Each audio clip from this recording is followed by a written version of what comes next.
ဇလန်အစမှာတော့တရုတ်ပြည်ရဲ့တောနက်ကြီးတစ်ခုထဲမှာကွယ်ဝတ်နေတဲ့ရွာငယ်လေးတစ်ရွာကိုမြင်တွေ့ရမှာပါမြေကမ်းဘေးမှာဆက်ရောင်းဇောင်းလို့ခေါ်တဲ့ကောင်မလေးတစ်ယောက်တိတ်တဆိတ်ထိုင်နေပါတယ်အဲ့ဒီအချိန်မှာပဲသူမရဲ့အဖေရောက်လာပြီးအဖေမြစ်ထဲမှာငါးသွားဖမ်းမလို့ရေနဲ့ဝေးဝေးမှနေတော့ရေထဲပြုတ်ကျရင်နတ်ဆိုးကြီးကကိုက်စားသွားလိမ့်မယ်လို့ပြောလိုက်တယ်ဒါကိုကြားတော့ဆက်ရောင်းကရေမောပြီးနတ်ဆိုးဆိုတာတကယ်မရှိပါဘူးလို့ပြန်ပြောပါတယ်အဲ့ဒီတော့သူမအဖေကရေထဲကိုတေချာကြည့်ဖို့ပြောလိုက်တယ်သူမတေချာကြည့်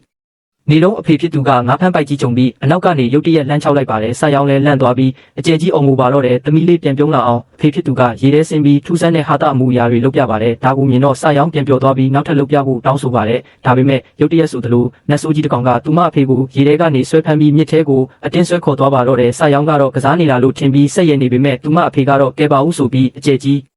းအော်ဟစ်နေခဲ့တဲ့ရွာသားတွေဒါကိုမြင်တော့အကြီးအကျယ်တုံ့လောက်သွားကြတယ်ခဏလေးတွင်းမှာပဲနတ်ဆိုးကသူ့ကိုစားတောက်သွားပါတယ်အားလုံးလည်းအရန်ကိုကြောက်လန့်သွားကြတာပေါ့နတ်ဆိုးကိုနှိမ်နှင်းဖို့ရွာသားတွေကဘုံကြီးတစ်ပေါက်ကိုပြင်လာကြတယ်ဘုံကြီးကမြစ်ထဲကိုဘုံတစ်လုံးပစ်ချလိုက်တော့အကြီးအကျယ်ပောက်ကွဲသွားပါတယ်အဲ့ဒီပောက်ကွဲမှုထဲမှာအေယာမလိတ်ကြောင်ငါကြီးတစ်ကောင်တေဆုံးသွားတယ်အဲ့ဒီနောက်မှာဘုံကြီးကသူ့နတ်ဆိုးကိုတက်လိုက်ပြီးဖြစ်လို့ထက်ကြောက်စရာမလိုတော့ဘူးလို့အားလုံးကိုပြောလိုက်ပါတယ်ရွာသားတွေကလည်းသူ့ကိုယုံကြည်သွားပြီးအစားတောက်တွေနဲ့ငွေတွေပေးကြပါတယ်အဲ့ဒီချိန်မှာပဲတန်ထန်လို့ခေါ်တဲ့ကောင်လေးတယောက်ရောက်လာပြီးရွာသားတွေထင်နေတာမှားတယ်လို့ပြောလိုက်တယ်လက်ကြောင်ငါကလူတွေကိုအန္တရာယ်မပြုတ်တက်လို့ဘသူ့ကိုမှမတတ်ဘူးလို့သူကရှင်းပြတယ်ရွာသားတယောက်ကမင်းကဘသူလဲလို့မေးလိုက်ပါတယ်တန်ကကျွန်တော်ကဗုဒ္ဓဘာသာဘုန်းကြီးတစ်ပါးပါကျွန်တော်အလုပ်ကနတ်ဆိုးတွေကိုဖမ်းဖို့ပါကျွန်တော်ကိုနတ်ဆိုးမှုဆိုးလို့ခေါ်လို့ရပါတယ်လို့ပြန်ဖြေတယ်ဒါကိုကြားတော့ရွာသားတွေကတန်ကိုစိုက်ယုံလာတဲ့အတွက်ဘုန်းကြီးကဒေါသထွက်သွားတယ်ဒါကြောင့်သူကလူတွေကိုတွတ်လေးထိုးလှုပ်ဆော်ပြီးတန်ကိုလူလိန်လို့ဆွဆွဲပါတော့တယ်ရွာသားတွေဒေါသထွက်သွားပြီးတန်ကိုရိုင်းတဲ့ကျိုးတွေနဲ့တုတ်ကမြစ်ပေါ်မှာဆွဲချိတ်ထားလိုက်ကြတယ်အဲ့ဒီနောက်ဘုံကြီးကနတ်ဆိုးတည်သွားပြီးအခုခမရတို့မြစ်ထဲမှာပျော်ပျော်ပါးပါးနေလို့ရပြီလို့ထက်လိန်ပြောလိုက်တယ်ဒါကိုကြားတော့ရွာသားတွေပျော်သွားပြီးရေချိုးဖို့ရေထဲခုန်ဆင်းကြပါတော့တယ်ဒါပေမဲ့အဲ့ဒီအချိန်မှာတန်ကစောစောကနတ်ဆိုးကြီးပြန်လာနေတာကိုမြင်လိုက်ရတယ်သူကရေထဲကနေအမြန်တက်ကြဖို့အကျယ်ကြီးအော်ပြောပေမဲ့ဘယ်သူမှနားမထောင်ကြဘူးရုတ်တရက်နတ်ဆိုးကဝင်တိုက်ခိုက်ပြီးကောင်မလေးတယောက်ကိုကိုက်စားသွားပါတယ်ဒါကိုမြင်တော့အားလုံးကြောက်လန့်တကြားနဲ့ရေထဲကနေအမြန်ပြေးထွက်ကြတယ်ရွာသားတယောက်ကဖုန်ကြီးကိုလေရက်လေချင်းဆိုပြီးဒေါသတကြီးပြောပါတယ်ဖုန်ကြီးကရှင်းပြဖို့ကြိုးစားပေမဲ့ရုတ်တရက်နတ်ဆိုးကသူ့ရှာကိုတုံးပြီးနောက်ထပ်လူတယောက်ကိုဖမ်းဆွဲကကိုက်စားသွားပြန်တယ်အခုတော့ရွာသားအားလုံးကြောက်လန့်တကြားထွက်ပြေးကြပါပြီမိမတယောက်ကသူမသမီးလေးကိုလိုက်ရှာနေပေမဲ့တခြားသူတွေကသူမကိုဘေးကင်းရာစီဆွဲခေါ်သွားကြတယ်အဲ့ဒီနောက်ရွာသူကြီးကဖုန်ကြီးကိုဖမ်းဆွဲပြီးလိန်ညာတဲ့အတွက်ငွေတွေပြန်ပေးဖို့တောင်းဆိုတယ်ဖုန်ကြီးကနောက်ထပ်နတ်ဆိုးတစ်ကောင်ရောက်လာတာပါလို့ထက်လိန်ပြန်ပါတယ်ဒါပေမဲ့အဲ့ဒီအချိန်မှာပဲနတ်ဆိုးကရွာသူကြီးကိုရှာနဲ့လှမ်းဆွဲသွားပါတော့တယ်ဒါကိုမြင်တော့ဖုန်ကြီးလည်းအကြောက်ကြီးကြောက်သွားတယ်အဲ့ဒီအချိန်မှာတန်ကဲရှိတဲ့နေရာမှာငင်းငင်းနေကြတိတ်တိတ်နေပါအတန်မှမထွက်စေနဲ့လို့အော်ပြောလိုက်တယ်ခဏတာအတွင်းအရာအလုံးတိတ်ဆိတ်သွားပြီးနတ်ဆိုးကြီးကရေထဲမှာဖြည်းဖြည်းချင်းလှုပ်ရှားနေတယ်ဒါပေမဲ့ဆက်ရောင်းရဲ့အမေကတမိဖြစ်သူကိုအော်ခေါ်လိုက်ပါတယ်အမေတန်ကိုကြားတော့ဆက်ရောင်းကအမေစီပြေးသွားတယ်ရုတ်တရက်နတ်ဆိုးကကောင်မလေးကိုတိုက်ခိုက်ပြီးရေထဲကိုအမြန်ဆွဲချသွားပါတယ်သူမအမေကကဲဖို့ပြေးသွားပြီးတချို့ရွာသားတွေကပါကူညီကြပေမဲ့ကောင်မလေးကိုမကယ်နိုင်ခဲ့ပဲနတ်ဆိုးစားတာကိုခံလိုက်ရတယ်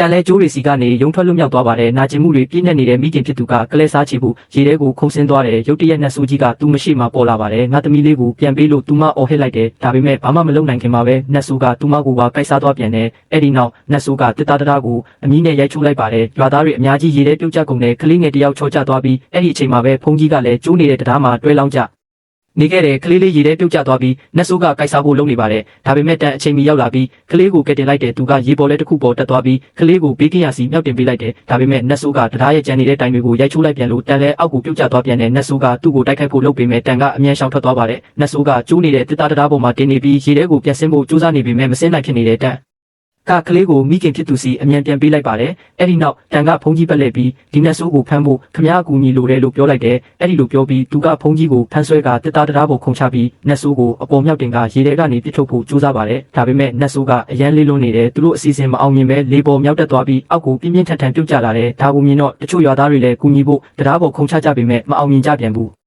ူးအဲ့ဒီအချိန်ရုတ်တရက်ဝါဖိုင်ဖိုင်အမျိုးသမီးကြီးတယောက်ပြေးလာပြီးသူမရဲ့ခြေလမ်းတွေကြောင့်မြေကြီးတောင်တုန်ခါသွားပါတယ်သူမတရားပေါ်ကိုခုန်ချလိုက်တာနဲ့တပြိုင်နက်နတ်ဆိုးကြီးအပေါ်လွတ်တက်သွားပြီးဖုန်ကြီးအပေါ်ကိုတက်တက်ကြီးပြုတ်ကျလာတယ်အဲ့ဒီနောက်ချက်ချင်းဆိုသလိုပဲနတ်ဆိုးကြီးကလူသားဖြစ်ပြောင်းလဲသွားပါတယ်ဒါကိုမြင်တော့ရွာသားတွေအားလုံးသူ့ကိုတတ်ဖို့ကြိုးစားကြပေမဲ့တန်ကတားလိုက်ပြီးဒါကိုကျွန်တော်ရှင်းမရစေနတ်ဆိုးတွေကိုတိတိကျကျဘယ်လိုဖမ်းရမလဲကျွန်တော်သိပါတယ်လို့ပ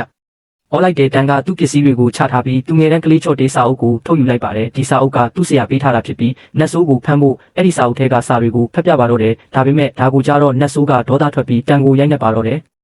အဲ့ဒီအချိန်မှာပဲကင်မန်ခင်လို့ခေါ်တဲ့လှပတဲ့မိန်းကလေးတယောက်ရောက်လာပါတယ်သူမကနတ်ဆိုးကိုအပြင်းထန်တိုက်ခိုက်ပြီးအဝတ်တစ်ခုကိုထုတ်ကနတ်ဆိုးကိုရစ်ပက်လိုက်တဲ့အခါရုတ်တရက်နတ်ဆိုးကရုတ်သေးလေးဖြစ်ပြောင်းလဲသွားပါတယ်အဲ့ဒီနောက်ကင်ကတန့်စီလာပြီးရှင်းလဲနတ်ဆိုးဖမ်းလာလားလို့မေးတဲ့တန်ကခေါင်းညိပြီးဟုတ်ပါတယ်လူဖြစ်ပါတယ်သူကသူ့ဆရာရဲ့စာအုပ်ကိုပြပြီးသူ့ဆရာကသူ့ကိုထူးခြားသူဖြစ်ပြီးမွေးရပါပါရမီရှိတယ်လို့ယုံကြည်ကြောင်းပြောပြတယ်ဒါပေမဲ့ကင်ကသူ့ကိုလောင်ရဲ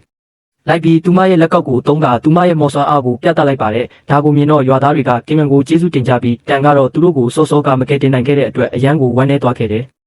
ယ်အဲ့ဒီနောက်တန်ကသူ့ဆရာစီသွားပြီးရွာသားတွေကိုမကယ်တင်နိုင်ခဲ့ကြောင်းပြောပြပါတယ်ဆရာဖြစ်သူကသူတိုက်ခိုက်ခဲ့တဲ့နတ်ဆူဟာတစ်ချိန်ကစိတ်ထားကောင်းသူတစ်ယောက်ဖြစ်ခဲ့ကြောင်းပြန်ပြောပြတယ်တနေ့မှာသူကမျက်နှာမှာကလေးတစ်ယောက်ကိုကယ်ဖို့ကြိုးစားနေတာကိုရွာသားတွေကကလေးကိုပြန်ပေးဆွဲတယ်လို့ထင်ပြီးသူ့ကိုတပ်ဖြတ်ကမြစ်ထဲပစ်ချခဲ့ကြတာပါဒါကြောင့်သူကဒေါသတွေပြည့်နှက်သွားပြီးကလေးစားချေဖို့နတ်ဆူဖြစ်ပြောင်းလဲသွားခဲ့တာဖြစ်ပါတယ်ဒါကိုကြားတော့တန်ကကလေးချော့တေးတွေမှာနတ်ဆူကိုလူကောင်းပြန်ဖြစ်စီတဲ့စွမ်းအားတကယ်ရှိလားလို့မေးလိုက်တဲ့ဆရာဖြစ်သူကဘာလို့ဒါကိုမေးရတာလဲလို့ပြန်မေးပါတယ်တန်ကတခြားသူတွေလိုပဲနတ်ဆိုးတွေကိုဖျက်ဆီးပစ်ချင်တယ်လို့ပြောပေမဲ့ဆရာဖြစ်သူကတက်ဖြတ်ခြင်းဟာအကောင်းဆုံးနည်းလမ်းမဟုတ်ပဲလူကောင်းတစ်ယောက်ဟာနတ်ဆိုးတစ်ကောင်ကိုအရာရာကောင်းမွန်သွားအောင်အမြဲကြိုးစားပေးတတ်တယ်လို့ပြောလိုက်တယ်ဒါကိုကြားတော့တန်ကိုကြွေးပြီးသူအဲ့ဒီလူတွေကိုကယ်တင်နိုင်ခဲ့တဲ့လို့ပြောပါတယ်ဆရာဖြစ်သူကအနားကိုလာပြီးသူဘာမှမလုပ်ခဲ့ဘူးလို့ပြောပြတယ်တန်ကသူ့ရဲ့အသိပညာတွေကိုတကယ်နားလည်လာတဲ့အခါကလေးချော်တေးတွေကတကယ်ကိုဘလောက်စွမ်းအားကြီးလဲဆိုတာသဘောပေါက်လာလိမ့်မယ်လို့ဆိုပါတယ်အဲ့ဒီနောက်တန်ထွက်သွားခဲ့တယ်အဲ့ဒီနောက်စုံတွဲတွဲကစားတောက်ဆိုင်တစ်ခုတည်းကိုဝင်လာတာမြင်ရပါတယ်ဒါပေမဲ့ဆိုင်ကလူသူကင်းမဲ့ပြီးလုံးဝဟာလာဟင်းလင်းဖြစ်နေတာပါသူတို့ဇဝေဇဝါဖြစ်သွားတယ်ရုတ်တရက်စပွဲထိုးတယောက်ရောက်လာပြီးသူတို့ကိုကြိုးဆိုကဆိုင်ချောင်းပြောပြပါတယ်အချိန်နဲ့ငယ်ကြတော့သူတို့ကိုအစားတောက်လာချပေးတဲ့စပွဲထိုးကအစားတောက်ဘယ်လိုနေလဲလို့မေးတော့သူတို့ကအရန်ကောင်းတယ်လို့ပြောကြတယ်စပွဲထိုးကသူတို့ဆရာချက်ထားတာဖြစ်ကြောင်းဂုံယူဝင်ကြွားစွာပြောလိုက်တယ်အဲ့ဒီနောက်အစားတောက်ချက်တဲ့သူကိုမြင်ရပါတဲ့သူကတကယ်တော့ဝက်နတ်ဆူဖြစ်နေပေမဲ့အရန်ကိုရုပ်ချောပါတယ်နတ်ဆူကစုံလွှဲရှိမှာကပြပြီးအမျိုးသမီးကသူ့ကိုစိတ်ဝင်စားသွားကစကားပြောဖို့ကြိုးစားပေမဲ့နတ်ဆူကညှင်းဆန်ပါတယ်သူမကဆက်ပြီးနားဘူးနားစာလုပ်တဲ့အခါနတ်ဆူဒေါသထွက်သွားပြီးအကျဲကြီးဟိန်းဟောက်လိုက်ပါတယ်စုံတွဲလဲကြောက်လန့်ပြီးထွက်ပြေးဖို့ကြိုးစားပေမဲ့နတ်ဆူကသူ့ရဲ့ထက်မြက်တဲ့လက်နက်နဲ့သူတို့နှစ်ယောက်လုံးကိုတပ်ပစ်လိုက်ပါတယ်နာရီနဲ့ငယ်ကြတော့တန်လဲအဲ့ဒီစားတောက်ဆိုင်ကိုရောက်လာတယ်ဒါပေမဲ့အခုတော့ဆိုင်ကလူတွေအပြည့်ဖြစ်နေတယ်အမျိုးသမီးစပွဲထိုးတစ်ယောက်ကသူ့စီလာပြီးကြိုးဆိုပါတယ်တကယ်တော့ဒီစားတောက်ဆိုင်ကလူတွေကိုတတ်ဖို့လုပ်ထားတဲ့ထောင်ချောက်တစ်ခုဖြစ်ပေမဲ့တန်ကတော့အမှန်တရားကိုရှင်းရှင်းလင်းလင်းမြင်နေရပါတယ်ဒါကြောင့်သူကစပွဲထိုးကိုငါကနတ်ဆိုးမှုဆိုပဲမင်းတို့ရဲ့ကစားပွဲပြီးသွားပြီလို့ပြောလိုက်တယ်ပြီးတာနဲ့နတ်ဆိုးရဲ့မျက်နှာကိုလက်သီးနဲ့ထိုးချလိုက်တယ်နတ်ဆိုးလည်းအရန်ဒေါသထွက်သွားပြီးသူ့ကိုတိုက်ခိုက်ဖို့လုပ်ပေမဲ့အဲ့ဒီအချိန်မှာပဲကင်မန်ထက်ရောက်လာပြီးသူမရဲ့လက်ကောက်ကိုသုံးကနတ်ဆိုးတွေကိုတကောင်ပြီးတကောင်အနိုင်ယူပါတော့တယ်ဒါပေမဲ့သူတို့ရဲ့ခေါင်းဆောင်ကတနေရာမှာပုံနေသေးမှန်သူမသိနေတယ်ဒါကြောင့်ထွက်လာပြီးသူမကိုရင်ဆိုင်ဖို့အကျယ်ကြီးအော်ဟစ်စိန်ခေါ်လိုက်ပါတယ်အဲ့ဒီအချိန်မှာနတ်ဆိုးခေါင်းဆောင်ပေါ်လာပြီးကင်မန်ကိုတိုက်ခိုက်ပါတယ်နတ်ဆိုးကအရန်ဆွမ်းထက်ပေမဲ့ကင်ကလက်မလျှော့ပါဘူးသူမရဲ့လက်ကောက်ကိုသုံးပြီးသူ့ကိုအချိန်ချင်းဆက်တိုက်ခိုက်ပါတယ်အဲ့ဒီနောက်နဲ့ဆိုးကကင်မစီကိုကတ်လာပြီးသူ့လက်နက်နဲ့တိုက်ခိုက်ဖို့ကြိုးစားတယ်။ဒါပေမဲ့ကင်ကသူမရဲ့မော်လက်ကောက်နဲ့ကာကွယ်လိုက်တဲ့အတွက်သူ့လက်နက်ကမြေကြီးထဲကိုတန်တန်မမတ်ဆိုက်ဝင်သွားပါတယ်။အဲ့ဒီအချိန်မှာကင်မန်ခုန်တက်သွားပြီးသူမရဲ့လက်ကောက်ကိုနတ်ဆိုးရဲ့လက်ဘင်းမှာဆုပ်လိုက်ကအနောက်ကနေတင်းကျပ်စွာဖတ်ထားလိုက်တယ်ဖြည်းဖြည်းချင်းပဲနတ်ဆိုးကသူ့ရဲ့ပုံစံအစ်စ်ကိုပြသလာပါတယ်။အဲ့ဒီနောက်သူမကတန်ကိုဒီနတ်ဆိုးရဲ့မကောင်းဆိုးဝါးစိတ်ကသူ့လေချောင်းထဲမှာရှိတယ်ရှင်သူ့ကိုနမ်းပြီးအဲ့ဒါကိုဆွဲထုတ်ရမယ်လို့ပြောလိုက်တယ်တန်ကနတ်ဆိုးရဲ့မျက်နှာကိုကြည့်ပြီးယွန်ရှာသွားပေမဲ့ရှေ့ကိုတိုးကနတ်ဆိုးကိုနမ်းလိုက်ပြီးမကောင်းဆိုးဝါးစိတ်ကိုသူ့ကိုလည်းဆုပ်ယူလိုက်ပါတယ်ဒါကြောင့်တန်ရန်ကိုနေမထိထိုင်မသာဖြစ်ပြီးအားနေသွားတယ်ဒါကြောင့်ကင်ကတန်ကိုအမျက်နှမ်းလိုက်ပြီးအဲ့ဒီမကောင်းဆိုးဝါးစိတ်ကိုသူမကိုလည်းပြောင်းယူကအဝတ်တစ်ခုထဲမှာပိတ်လောင်လိုက်ပါတယ်ဒါပေမဲ့နတ်ဆိုးကအရန်တန်မာလုံးနဲ့သူကအဝတ်ကိုဆွဲဖြဲပြီးပြန်လွတ်လာပြန်ပါတယ်ဒါကိုမြင်တော့ကင်နဲ့တန်တို့ထွက်ပြေးကြပြီးသူတို့နောက်မှာဟိုတယ်တစ်ခုလုံးပြိုကျပျက်စီးသွားခဲ့တယ်လွတ်မြောက်သွားပြီးနောက်ကင်ကအကယ်၍သူတို့သာအဲ့ဒီနတ်ဆိုးကိုတတ်နိုင်ခဲ့ရင်ပတ်စံအများကြီးရမှာလို့တန်ကိုပြောပါတယ်ဒါပေမဲ့နတ်ဆိုးကအရန်ဆွမ်းထက်လွန်းလို့သူမဖမ်းနိုင်ခဲ့ဘူးပေါ့တန်ကသူနတ်ဆိုးတွေကိုမတတ်ချင်ပဲသူတို့ကိုဖမ်းပြီးသူတို့တဲကအကောင်းမြင်စိတ်ကိုထုတ်ဖော်ပေးခြင်းတယ်လို့ပြောပါတယ်ဒါကိုကြားတော့ကင်မြန်ရေမောပြီးသူဒီလိုပဲဆက်တွေးနေမယ်ဆိုရင်အသက်ခံရလိမ့်မယ်လို့ပြောတယ်တန်ကသူ့တက်ကိုကယ်ပေးခဲ့လို့ကင်ကိုကျေးဇူးတင်စကားပြောပါတယ်သူ့ရဲ့ကျင်နာမှုကိုမြင်တော့ကင်ကသူ့ကိုသဘောကျလာပြီးသူမကိုနမ်းဖို့တောင်းဆိုပါတယ်ဒါပေမဲ့တန်ကထိတ်လန့်သွားပြီးထွက်ပြေးပါတော့တယ်နောက်နေ့မှာတန်ကသူ့ဆရာစီသွားပြီးဝက်နက်ဆိုးကြောင်းမေးပါတယ်ဆရာဖြစ်သူကအဲ့ဒီနတ်ဆိုးရဲ့နာမည်ကဝက်နက်ဆိုးလို့ပြောပြတယ်သူဟာတစ်ချိန်ကအရန်ကျင်နာတဲ့သူဖြစ်ခဲ့ပေမဲ့ရုပ်ဆိုးပါတယ်ဒါတော့သူကသူ့မိန်းမကိုအရန်ချစ်ခဲ့တာပါဒါပေမဲ့သူ့မိန်းမကဖောက်ပြန်ပြီးတခြားယောက်ျားတစ်ယောက်နဲ့ထွက်ပြေးသွားကသူတို့နှစ်ယောက်ပေါင်းပြီးသူ့ကိုဓာတ်နဲ့တပ်ပစ်ခဲ့ကြတယ်အဲ့ဒီနာကျင်မှုနဲ့ဒေါသတွေကြောင့်သူဟာအန္တရာယ်ကြီးတဲ့နတ်ဆိုးတစ်ကောင်ဖြစ်လာခဲ့တာပါဒါကိုကြားတော့တန်ကအဲ့ဒီလောက်တန်မာတဲ့နတ်ဆိုးကိုသူမဖမ်းနိုင်ဘူးလို့ပြောပါတယ်ဆရာဖြစ်သူကအစွန်းထက်တဲ့နတ်ဆိုးကိုဖမ်းဖို့ဆိုရင်နတ်ဆိုးတွေကိုဘယ်လိုထိန်းချုပ်ရမလဲဆိုတာတင်ပေးနိုင်တဲ့သူထက်ပိုတန်မာတဲ့သူကိုရှာရမယ်လို့ပြောတယ်ပြီးတော့ဆရာဖြစ်သူကနှစ်900တိုင်တိုင်ဗုဒ္ဓရဲ့ပိတ်လောင်ခြင်းကိုခံထားရတဲ့မြောက်မင်းကြီးအကြောင်းပြောပြပါတယ်တန်ကမြောက်မင်းကြီးကိုဘယ်သူမှမမြင်ဘူးလို့ဒါဟာလိမ်ညာမှုပဲဖြစ်ရမယ်လို့ပြောတယ်ဒါပေမဲ့ဆရာဖြစ်သူကတောင်ကြားဟောင်းကိုတွားဖို့အဲ့ဒီမှာအေယာမဗုဒ္ဓရုပ်ပွားတော်ကြီးရှိတဲ့ကျောင်းတော်တစ်ခုရှိပြီးအဲ့ဒီမှာမြောက်မင်းကြီးကိုတွေ့ရမယ်လို့ပြောပြတယ်မြောက်မင်းကြီးကိုဖြောင်းဖျက်ဖို့မလွယ်ကူပေမဲ့လက်မလျှော့ဖို့နဲ့ကလေးချော့တေးကိုတုံးဖို့လဲတန်ကိုမှကြားလိုက်ပါတယ်အဲ့ဒီနောက်တန်ကမြောက်မင်းကြီးကိုရှာဖို့ထွက်လာခဲ့တယ်လမ်းမှာတန်ကနတ်ဆိုးမှုဆိုးတွေထောင်ထားတဲ့ထောင်ချောက်ထဲမိသွားပါတယ်အဲ့ဒီမှာကင်းတဲ့အပါဝင်လူအများပြားဖမ်းဆီးခံထားရတာကိုတွေ့တော့သူစိတ်မကောင်းဖြစ်သွားတယ်အဲ့ဒီနောက်အမျိုးသမီးတစ်ယောက်ရောက်လာပြီးသူတို့ကနတ်ဆိုးတွေကိုအမဲလိုက်ဖို့ရောက်လာတာဖြစ်ပြီးနတ်ဆိုးမှုဆိုးလုပ်တဲ့ဘသူကိုမဆိုးတက်ပစ်တယ်လို့ပြောပါတယ်ဒါကိုပြသဖို့သူမကနတ်ဆိုးမှုဆိုးတစ်ယောက်ကိုတက်ပြလိုက်တယ်ပြီးတော့တန်ကိုတက်ဖို့ရှေ့ကိုတိုးလာတယ်ဒါပေမဲ့အဲ့ဒီအချိန်မှာကင်းက ရှေ့ထွက်လာပြီးတန်က9ယောက်ကြားပဲငါတို့ရန်ဖြစ်ထားလို့သူကငါ့ကိုအိမ်ပြန်ခေါ်ဖို့လာတာလို့ပြောလိုက်တယ်ဒါကိုကြတော့လူတစ်ယောက်ကသူတို့ဟာလင်မယားတွေဆိုရင်တယောက်ကိုတယောက်ဖက်တင်တယ်လို့ပြောပါတယ်တန်ကအစပိုင်းမှာညှင်းဆန်တဲ့အတွက်သူ့လေပင်ကိုဓာတ်နဲ့ထောက်ထားလိုက်ကြတယ်ရွေးချယ်စရာမရှိတော့တဲ့အတွက်တန်လဲဖက်ဖို့သဘောတူလိုက်တယ်ဒါပေမဲ့မကြခင်မှာပဲဒါတွေအားလုံးဟာလှည့်ကွက်တစ်ခုဆိုတာသူသဘောပေါက်သွားတယ်တကယ်တော့သူတို့အားလုံးကအတူတူအလုပ်လုပ်နေကြတာဖြစ်ပြီးကင်ကသူတို့ရဲ့ခေါင်းဆောင်ဖြစ်နေပါတယ်ဒါတွေအားလုံးကိုမြင်တော့ကင်ကသူမအဖွဲ့သားတွေလွန်ကျူးသွားတဲ့အပေါ်ဒေါသထွက်သွားတယ်ပြီးတော့သူမကတန်ကိုယုံကြည်အောင်လုပ်ဖို့တခြားနည်းလမ်းမရှိခဲ့ကြောင်းနဲ့သူ့ကိုတကယ်သဘောကျကြောင်းပြောပါတယ်ဒါပေမဲ့တန်ကသူဟာရိုးရှင်းတဲ့မှုဆိုတယောက်သာဖြစ်ပြီးပြီးမြောက်ရမယ့်ရည်မှန်းချက်ရှိတယ်လို့ပြောတယ်သူမကိုမချစ်နိုင်ဘူးလို့ပြောပြီးသူ့ကိုမေးလိုက်ဖို့ပြောပါတယ်ပြီးတော့သူထွက်သွားဖို့လုပ်တယ်ဒါပေမဲ့ကင်ရဲ့အဖွဲ့သားတွေကတန်ကိုဖမ်းဆွဲပြီးလှောင်အိမ်ထဲမှာပိတ်လောင်လိုက်ကြတယ်ကင်ကဇဝေဇဝါဖြစ်သွားပြီးတန်ကဘာလို့သူ့ကိုမကြက်ရတာလဲဆိုတာနားမလည်နိုင်ဘူးလို့ပြောတယ်သူမတငယ်ချင်းတယောက်ကစက်ကူအယုတ်လေးကိုတုံးပြီးကူညီနိုင်တယ်လို့ပြောပါတယ်အဲ့ဒီအယုတ်ကကင်ရဲ့လုပ်ရက်တွေကိုထိန်းချုပ်နိုင်တယ်လို့ရှင်းပြတယ်အဲ့ဒီနောက်ကင်ကတန့်စီပြန်သွားပေမဲ့အပြင်ဘက်မှာသူမအဖွဲ့သားတွေရန်ဖြစ်ကြပါတော့တယ်စက်ကူအယုတ်ကြောင့်ကင်ကကိုမထိန်းချုပ်နိုင်တော့ပဲအဲ့ဒီမိန်းကလေးလိုပြဖူမူလာပြီးတန်ကိုတောင်တိုက်ခိုက်ပါတော့တယ်ဒါပေမဲ့စက်ကူအယုတ်သူမကြောကိုကပြုတ်ကျသွားတဲ့အခါသူမပုံမှန်ပြန်ဖြစ်သွားတယ်ပြီးတော့တန်ကိုကြီးကခုနကဖြစ်ပျက်ခဲ့တာတွေအတွက်အရန်ကိုဝမ်းနေပြီးနောင်တရသွားတယ်ကင်ရလည်းစိတ်ရှုပ်ထွေးစွာနဲ့အဲ့ဒီနေရာကထွက်သွားပါတယ်ဒါပေမဲ့တစ်ချိန်တည်းမှာပဲစက်ကူအယုတ်ကတန်ရဲ့ကြောပေါ်ကိုကတ်သွားတယ်ဒါကြောင့်တန်လည်းအဲ့ဒီမိန်းကလေးလိုပြုတ်မူလာပြီးကင်ရဲ့အပေါင်းပါတွေကိုတောဖက်တွေပါတော့တယ်ဒါကိုမြင်တော့ကင်ရဲ့လူတွေကသူ့ကိုအပြင်းထန်ရိုက်နှက်ကြတယ်တန်ထွက်ဖက်ပြေးဖို့စူးစမ်းပေမဲ့အဲ့ဒီအချိန်မှာကင်ကထောင်ချောက်ထဲမှာနတ်ဆိုးတကောင်မိနေပြီဖြစ်လို့အားလုံးကိုငြိမ်နေဖို့ပြောလိုက်တယ်အားလုံးကနတ်ဆိုးကိုဆွဲယူဖို့ကျိုးတွေကိုအတူတူဆွဲကြပေမဲ့နတ်ဆိုးကအရန်တန်မာလုံးနေတဲ့ကျိုးတွေပြတ်သွားပြီးအားလုံးလဲကြကုန်တဲ့အဲ့ဒီခါကျမှအဲ့ဒီနတ်ဆိုးကတခြားသူမဟုတ်ပဲဝက်နတ်ဆိုးဖြစ်နေမှန်းသိလိုက်ကြပြီးသူကအရန်ကိုဒေါသထွက်နေပါတယ်သူကချက်ချင်းပဲသူတို့ကိုတိုက်ခိုက်ပါတော့တယ်အားလုံးအမြန်ပြေးပြီးလွတ်မြောက်ဖို့သူတို့ရင်ပေါ်ကိုတက်ကြပေမဲ့ကင်ကထူးဆန်းတာတစ်ခုကိုသတိထားမိလိုက်တဲ့ဝက်နတ်ဆိုးကသူတို့နောက်မှာမရှိတော့ဘူးသူတို့ရှေ့ကိုရောက်နေပါပြီတန်ကိုကဲတင်ဖို့ကင်မန်ကသူ့ကိုရင်ပေါ်ကနေပစ်ချလိုက်ပြီးနတ်ဆိုးစီတက်မောင်းဝင်သွားပါတယ်ဒါပေမဲ့နတ်ဆိုးကအရန်စွမ်းထက်လွန်းတဲ့သူကရင်ကိုလုံးဝဖျက်ဆီးပစ်လိုက်ပြီးအားလုံးနေရအနှံ့လွင့်စင်သွားကြတယ်ဒါကိုမြင်တော့တန်ကကင်စီကိုအမြန်ပြေးသွားတယ်သူမတည်သွားပြီလို့ထင်ပြီးငိုကြွေးကသူ့ကိုထားမသွားနိုင်ဘူးလို့ပြောပါတယ်ဒါပေမဲ့ရုတ်တရက်ကင်ကထပ်လာပါတယ်တန်အံ့ဩသွားပြီးအခုတော့သူလဲကင်မန်ပေါ်ခန်းစားချက်ရှိနေမှန်းရှင်းလင်းသွားပါပြီသူတို့နှစ်ယောက်ဖတ်ထားကြပေမဲ့အဲ့ဒီအချိန်မှာနတ်ဆိုးကသူတို့စီပြန်လာနေပါတယ်အဲ့ဒီအချိန်မှာကြားဆာမူရိုင်းတယောက်ပေါ်လာပြီးနတ်ဆိုးကိုစတင်တိုက်ခိုက်ပါတယ်တိုက်ပွဲကအရန်ပြင်းထန်ပေမဲ့ဆာမူရိုင်းကဝက်နတ်ဆိုးကိုအလွယ်တကူအနိုင်ယူလိုက်တယ်နတ်ဆိုးကထွက်ပြေးဖို့ကြိုးစားတယ်ဆာမူရိုင်းကလိုက်ဖမ်းဖို့လုပ်ပေမဲ့ရုတ်တရက်နောက်ထပ်တိုက်ခိုက်ရေးသမားတယောက်ပေါ်လာပြီးသူ့ကိုစတင်တိုက်ခိုက်ပါတယ်ဒီတိုက်ခိုက်ရေးသမားကသူ့ခြေထောက်တွေရဲ့ဆွမ်းအားကြောင့်နာမည်ကြီးသူပါသူတို့တိုက်ပွဲစတင်ပေမဲ့ရုတ်တရက်သူတို့ကြားတဲ့ဓာတ်တလက်ပြန်တန်းလာလို့နှစ်ယောက်လုံးရက်တန့်သွားကြတယ်သူတို့ကြည့်လိုက်တော့ဓာတ်ကိုပြစ်လိုက်သူဟာအရန်မြန်ဆန်ပြီးကျွမ်းကျင်တဲ့ဓာတ်သမားမင်းသား important prince import နဲ့ဖြစ်နေပါတယ်အခုတော့၃ယောက်လုံးကဝက်နတ်ဆိုးကိုဖမ်းကျင်နေကြပေမဲ့အတူတူဖမ်းကျင်တာမဟုတ်ပါဘူးနတ်ဆိုးကိုဖမ်းနိုင်သူကအကြီးကျယ်ဆုံးမှုဆိုးအဖြစ်နာမည်ကြီးမှဖြစ်လို့လူတိုင်းကကိုယ်တိုင်ပဲဖမ်းကျင်နေကြတာပါသူတို့ငင်းခုန်ကြပေမဲ့တန်ကဝင်လာပြီး၃ယောက်လုံးကတမာတဲ့အတွက်အတူတူအလုပ်လုပ်တင်တယ်လို့ပြောပါတယ်လာပြညမှာဝက်နတ်ဆိုးကပိုပြီးအစွမ်းထက်လာလိမ့်မယ်လို့လည်းသူကသတိပေးပါတယ်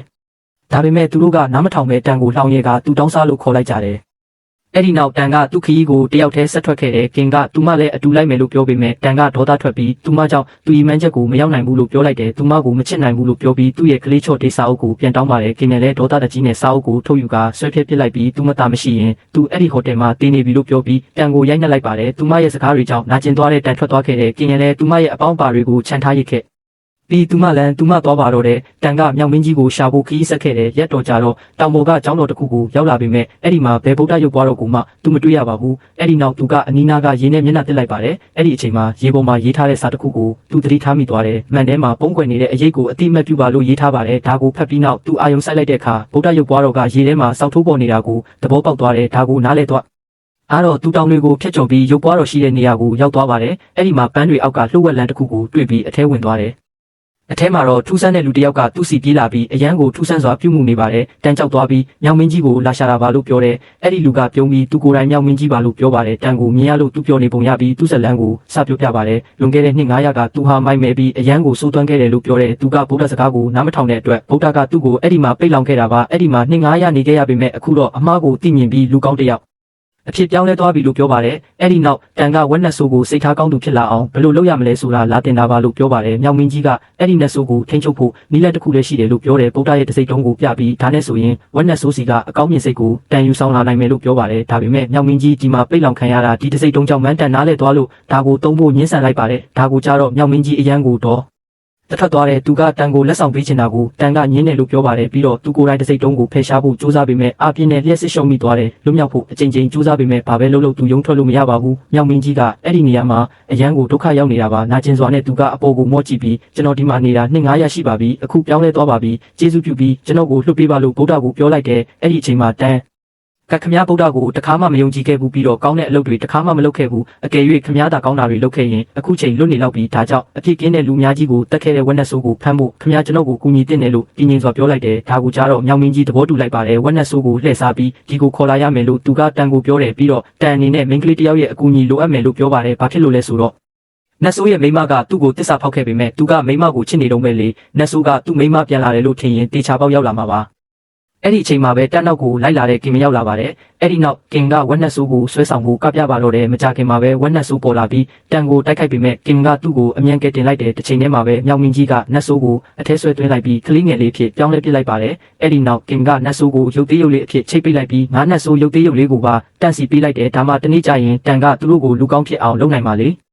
ေဒါတွေပြီးတော့ကင်ကတန်ကိုကြည့်ပြီးသူ့ကိုလက်ထက်ချင်တယ်လို့ပြောပါတယ်သူမရဲ့မော်လက်ကောက်ကိုလက်စွပ်အဖြစ်ပြောင်းလိုက်ပြီးတန်ရဲ့လက်သူကျွင်းမှာဆုပ်ပေးလိုက်တယ်ဒါပေမဲ့တန်ကဒါကိုမကြိုက်ပါဘူးသူကလက်စွပ်ကိုချွတ်ဖို့ကြိုးစားပေမဲ့မချွတ်ဘူးပြီးတော့သူကသူမကိုမချစ်ဘူးလို့ရှင်းရှင်းလင်းလင်းပြောလိုက်တယ်သူကကြောက်တုံးပေါ်လက်ကိုတင်ပြီးလက်စွပ်မချွတ်ရင်သူ့လက်ချောင်းကိုဖျက်ပစ်မယ်လို့တော့ပြောပါတယ်ဒါကိုကြားတော့ကင်ရန်ကိုနာကျင်သွားတယ်သူမတိတ်တဆိတ်ပဲလက်စွပ်ကိုချွတ်ပေးလိုက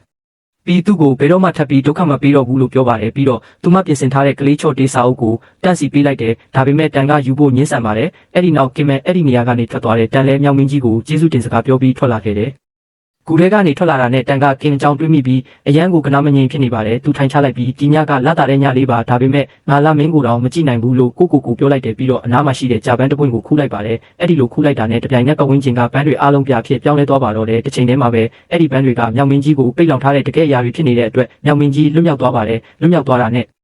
မြောင်မင်းကြီးကတန်ကိုစတင်ရိုက်နှက်ပြီးနောက်ဆုံးတော့သူလွတ်လပ်သွားပြီလို့ပြောပါတယ်တန်ကဗုဒ္ဓရှိနေသေးတဲ့အတွက်တိတ်မပြောတင်သေးဘူးလို့ပြန်ပြောပြီးဆူတောင်းဖို့လက်အုပ်ချလိုက်တယ်ဒါကြောင့်မြောင်မင်းကြီးအရန်ဒေါသထွက်သွားပြီးတန်ရဲ့စပင်တွေကိုဆွဲနှုတ်ပစ်လိုက်ပါတယ်တန်ရန်နာကျင်သွားပေမဲ့မျောလင်းချက်မလျှော့ပဲဗုဒ္ဓကိုယုံကြည်နေသေးပါ